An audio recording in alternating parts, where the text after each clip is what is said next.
Olá, pessoal! Prontos para mais uma aula? Espero que sim. Vamos lá? Na aula passada, vocês viram a passagem do mito ao logos. Agora, vamos entrar no campo da ciência, conhecer o conhecimento. Entre os principais problemas filosóficos está o do conhecimento. Esse que nós estamos trabalhando agora. Para compreender a si e o mundo, os homens querem também entender a sua própria capacidade de entender. Ou seja, se é possível conhecer alguma coisa de algo, como eu posso entender que isso é conhecimento? As questões levam à busca do conhecimento. A filosofia era até então absoluta, mas agora a ciência vai ocupar seu espaço no mundo, porque até a Idade Média tudo fazia parte de estudos no campo da filosofia, mas a partir de Galileu acontece essa ruptura e agora o conhecimento acontece não mais só pela filosofia, mas cria-se o campo de estudo da ciência. A ciência é o pensamento humano, fora do pensamento do divino. O conhecimento científico vem através da mente humana, pelo homem. Acontece aqui a separação entre fé e razão. Vou começar a falar para vocês como começou esse processo. Aconteceu a partir de um grande movimento cultural na Europa, chamado o Renascimento, que se sobrepôs ao final da Idade Média e formaram uma transição entre a filosofia medieval e a moderna. O Renascimento começou na Itália e durou aproximadamente 1.300 anos a 1.600. Foi um tempo de despertar intelectual, resultante da redescoberta da antiga cultura grega e romana. Durante o Renascimento, os principais avanços ocorreram nas ciências, como foi o caso da astronomia, física e matemática. Estudiosos chamados de humanistas sublinharam a importância de os seres humanos e o estudo da literatura clássica como um guia para a compreensão da vida. A ênfase na ciência e no humanismo levou às mudanças nos objetivos e técnicas de investigação filosófica. Escolástica diminuiu e a filosofia foi libertada de seus laços com a teologia medieval. Vimos na aula passada, São Tomás e Santo Agostinho. Bom, um dos primeiros filósofos a apoiar o método científico foi Francis Bacon, da Inglaterra.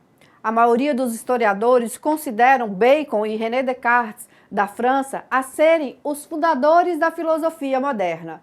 Bacon escreveu duas obras influentes: O Avanço da Aprendizagem, que foi em 1605, O Novo Organum, e em 1620 ele afirmou que o conhecimento era poder e que este só pode ser alcançado através do método indutivo de investigação. Bacon imaginou um novo mundo de cultura e lazer que poderia ser adquirido por inquérito sobre as leis e os processos da natureza. Ao descrever este mundo, ele antecipou os efeitos dos avanços da ciência, a engenharia e tecnologia. O racionalismo era uma perspectiva filosófica que surgiu nas primeiras décadas de 1600. A ideia básica do racionalismo é que a razão é superior à experiência como fonte de conhecimento e que a validade da percepção dos sentidos deve ser provada de mais certos princípios. Os racionalistas, eles tentaram determinar a natureza do mundo e da realidade por dedução a partir de premissas que se estabeleceram como determinado a priori. Eles também ressaltaram a importância de procedimentos matemáticos. Os principais racionalistas foram René Descartes, Spinoza, Leibniz. Descartes era um matemático, bem como filósofo, Ele inventou a geometria analítica. A ideia básica de Descartes foi estabelecer uma base segura para as ciências, uma fundação do tipo que tinha encontrado para a matemática. Ele se preocupou muito com os fundamentos do conhecimento e começou sua filosofia sobre a persistente consideração dos problemas epistemológicos. Descartes era um mecanicista, isto é, ele considerava todos os fenômenos físicos como ligados mecanicamente por leis de causa e efeito. A filosofia de Descartes gerou o problema de como a mente e a matéria elas estão relacionadas. Isso é possível ver no filme O Ponto de Mutação, que eu vou indicar para vocês. Spinoza construiu um sistema de filosofia sobre o modelo de geometria. Ele tentou tirar conclusões filosóficas de alguns axiomas centrais, verdades supostamente autoevidentes e definições. Spinoza não vê Deus como um ser sobre-humano que criou o universo. Ele identificou Deus como o universo. Spinoza também foi um mecanicista, sobretudo no que diz respeito do universo.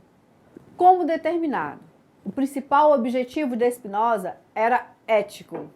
Ele trabalhou muito bem a questão ética. Ele queria mostrar como as pessoas podem ser livres, poderiam levar uma vida razoável e assim se satisfazer em um mundo determinista.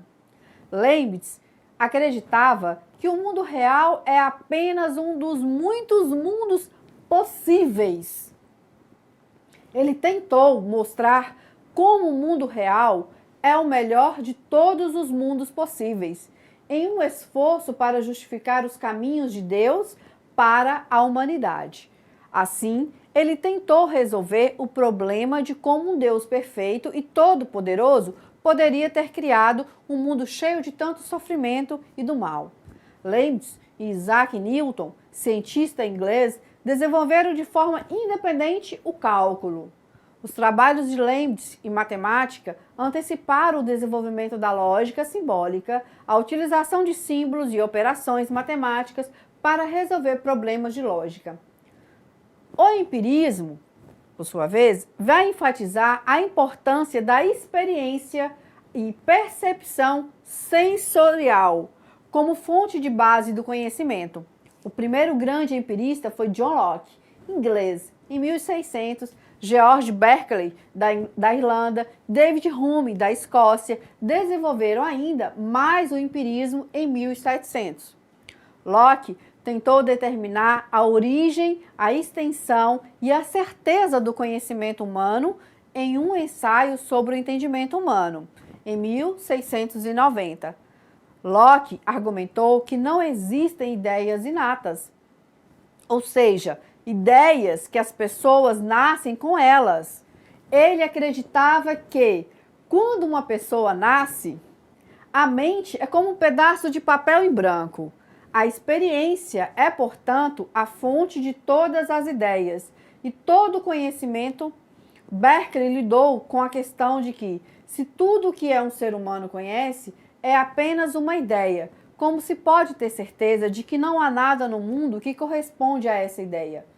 Berkeley respondeu que ser é ser percebido. Não existe nenhum objeto, disse ele, a menos que seja percebido por algum espírito. Os objetos materiais são ideias na mente e não têm existência independente. Hume prorrogou as teorias de Locke e Berkeley. Para um ceticismo consistente sobre quase tudo, ele afirmava que tudo na mente consiste em impressões e ideias com ideias, provenientes de impressões. Toda ideia pode ser atribuída e testada por alguma impressão. De acordo com Hume, temos de ser capazes de determinar a partir de qual impressão que nós deveríamos uma ideia para essa mesma ideia de ter significado. Uma ideia evidente que não pode ser atribuída a uma impressão deve ser sem sentido.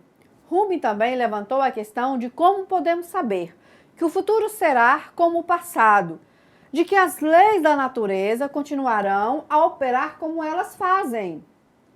Ele alegou que só podemos saber que os eventos têm seguido certos padrões no passado.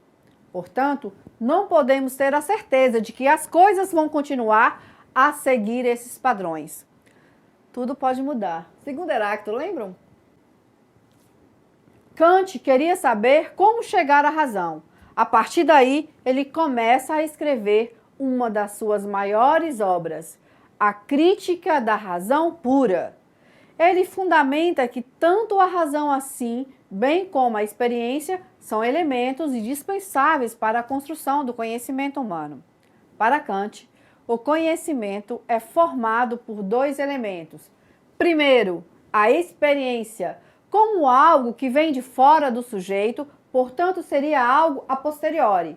Essa experiência é que formaria a matéria do conhecimento. Segundo, as faculdades, aquilo que possuímos internamente em nossa razão e que não dependem da experiência, portanto seria algo a priori. Para Kant, o que está em nós seria a forma do conhecimento e o que está fora seria a matéria. Ele coloca que para conhecermos de fato as coisas, precisamos da experiência sensível, ou seja, a matéria que é dada ao intelecto a posteriori, sendo, portanto, organizadas por formas de sensibilidade e entendimento, que são a priori. Essa sendo condição da própria experiência. A experiência, portanto, não poderá ser constituída como experiência propriamente dita. Se não for apreendida pelas formas a priori da sensibilidade, que estão no próprio sujeito. Essas formas são intuições puras como o espaço e o tempo. Vamos aqui, então, deixar os pontos claros sobre esses correntes. O racionalismo, a partir de René Descartes, dizia que, para obtermos o conhecimento, este devia vir através da razão. Ou seja, precisamos refletir sobre a nossa reflexão a priori e vamos entender aqui o que seria o termo a priori. Não seria o que vem primeiro, e sim o método de se obter conhecimento sem precisar usar os 5 sentidos. Só seria pela reflexão. Por isso, penso, logo existo. Refletiu René Descartes. Vamos entender o que significa, então, a posteriori. É um método de se obter conhecimento que precisa dos 5 sentidos, ou seja, precisa da experiência.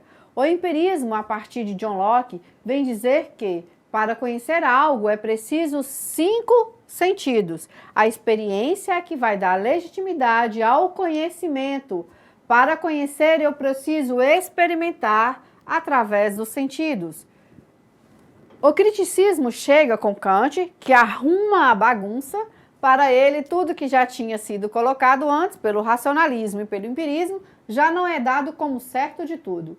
Ele vem colocar que nem o racionalismo é certo e nem o empirismo é certo totalmente.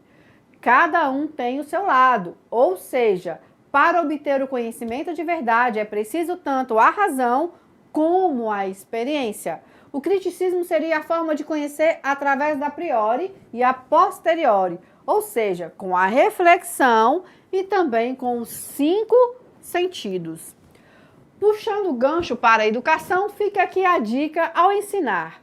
Utilize sempre a reflexão do aluno junto aos seus sentidos, porque nem todos têm a mesma forma e capacidade para aprender. Fica aí o meu abraço para vocês.